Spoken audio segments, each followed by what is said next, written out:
안녕하세요. 오늘은 지난 시간에 이어서 두 박사님들 모시고 또 저희 책 이야기를 한번 해보려고 하거든요.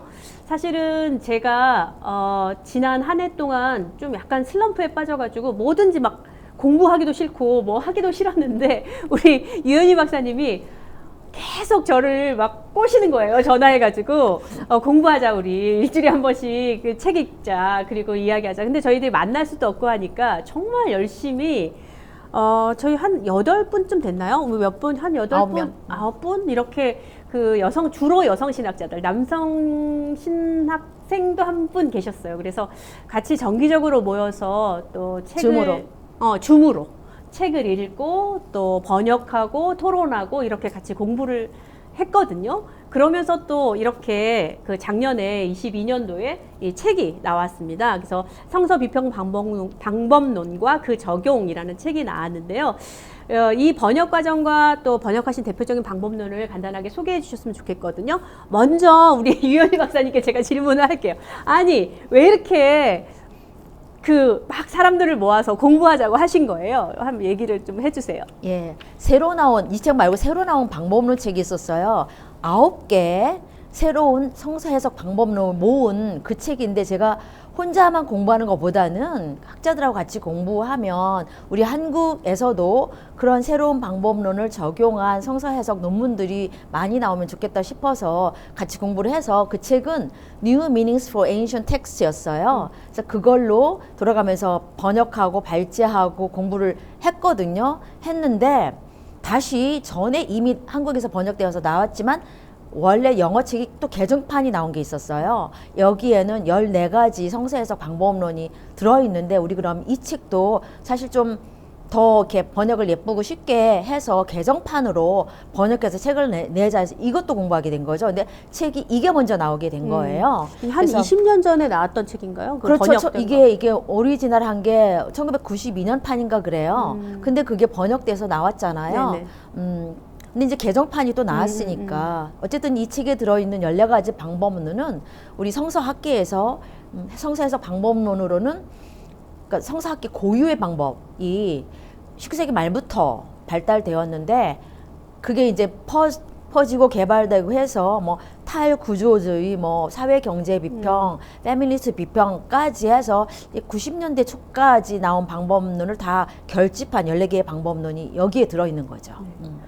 그래서 굉장히 공부를 많이 했고요. 또 이제 한 분 또는 두 분, 세 분, 뭐 이렇게 정기적인 멤버가 일주일에 한 번씩 같은 시간에 또 이렇게 모여가지고 공부를 하니까, 또 저 공부하기 싫어하는 저도 억지로 막 이제 함께 하고, 또 그 시간이 그렇게 또 귀하더라고요. 그래서 코로나 시국이라. 그러니까요. 네. 같이 공부하고 이런 시간이 되게 좋았는데, 그 중에서 이제 저희가 서로 이제 챕터별로 좀 맡아가지고 번역하고 이런 측면들이 있었잖아요. 각각 어떤 부분을 번역하셨는지, 또 그 부분을 잠깐 소개해 주신다면 좋을 것 같아요. 예, 저는 4개를 번역을 했어요. 제가 전공 원래 영어 영문학과를 졸업을 해서 책임감을 가지고 정말 4개를 번역을 해서 첫 번째로 한 게 자료 비평, 그 다음에 내러티브 비평, 이데올로기적 성서 읽기, 이거는 페미니스트 비평을 다뤘고요. 그 다음에 성서와 대중문화, 이렇게 4개의 챕터를 다뤘습니다. 내용도 잠깐 소개를 드리면은, 자료 비평 같은 경우에는 성서를 쓴 저작자가 자기의 창작성도 있었지만은 뭔가 이렇게 자료를 썼을 거라는 그런 생각에서 출발을 해요. 그래서 문장의 어휘의 문체의 특성이나 어휘의 사용, 또 내용의 반복, 또 모순, 불일치, 이런 문학적인 특성을 가지고서 자료를 추적해 나가는 거예요. 이 사람이 어떤 자료를 썼는데 이 자료는 어디부터 어디까지 있고, 이렇게 추적을 해 나가는 겁니다. 그래서 제일 유명한 게 벨하우젠의 문서가설. 신문서 가설이 있는데, 그게 하나, 지금도 그 벨하우젠의 유령이 우리 성서학계에서는 계속 거기부터 시작하죠. 150년 있죠. 이름을 그분이 얘기하기를 야위스트 자료가 있고 엘로이스트 자료가 있고 그 다음에 사제 자료 그리고 신명기 자료가 있는데 오경에 네. 예, 그렇죠. 하나님의 이름을 야훼로 썼느냐 아니면 엘로힘으로 썼느냐 이거를 보면서 자료를 구분해 나갔는데 우리가 성경을 읽으면은 벨하우젠을 떠올리지 않을 수가 없게 그렇게 만들어놨어요. 학자였죠. 그래서 예, 아직까지도 살아있는 그런 그 이론이에요. 가설로 그 있고요. 그 다음에 두 번째 내러티브 비평 같은 경우는 간단하게 말해서 우리가 일반 세속적인 문학을 비평하는 도구를 가지고 성서에 있는 이야기를 비평하는 것. 이거를 예, 내러티브 비평이라고 할 수가 있죠. 그래서 특별히 중점을 가지는 것은 플롯의 구성, 그 다음에 캐릭터를 어떻게 구성하는가 이런 부분을 보고 또 성서의 빈틈, 그러니까 정보가 결핍된 부분 이런 부분이 어떤 방식으로 메워질 때 어떤 의미를 생산하고 또 다른 방식으로 메워질 때 어떤 다른 의미를 생산하는가 이런 부분들에 대해 관심을 가지고 있습니다. 그 다음에 세 번째로 이데올로기 비평, 페미니스트 비평은 우리가 지금 페미토크니까 페미니즘을 다 설명할 필요는 없을 테고 이 페미니스트의 시각으로서 성서를 보고 있는 거예요. 근데 페미니스트 같은 경우에는 우리는 객관적인 사실을 말한다. 이거를 완전히 거부하는 그런 운동에서 시작이 됐지요. 그래서 어떠한 해석이든지 그거는 주관적인 해석이지 객관은 없다고 그렇게 봅니다. 그래서 되게 재밌었던 것은 한 본문, 성경 본문 우리가 알고 있는 본문을 굉장히 다양한 시각에서 이렇게 해석하니까 맞아요. 또 네. 굉장히 다양하고 풍부한 해석이 가능하더라고요. 그래서 굉장히 재밌었는데 유현희 박사님 또 잠깐 소개해 주시. 네. 저는 이 책에서 이제 맨 앞에 성서를 역사적으로 읽는다는 것, 그 챕터하고 수사비평과 상호 본문성 그 챕터를 제가 번역을 했거든요. 역사적으로 읽는다는 것, 성경은 역사물이지만 그리고 성서 저자들이 역사에 상당한 예민한 의식이 있었지만 성서는 우리가 오늘날 생각하는 역사책은 아니고 그리고 성서 저자들은 역사가가 아니고 신학자에 더 가깝다는 걸 우리가 알 필요가 있는 것 같아요. 근데 이제 역사를 되게 중시했기 때문에 신학과 역사가 딱 맞닿아 있기 때문에 학자들은 성서를 대할 때 고고학이라든가 비문 뭐 어떤 증거든지 고대에서 나올 수 있는 걸 다 사용해서 성서를 최대한 그 역사적으로 실제 무슨 일이 있었는지와 함께 성서 본문을 같이 읽으려고 하죠.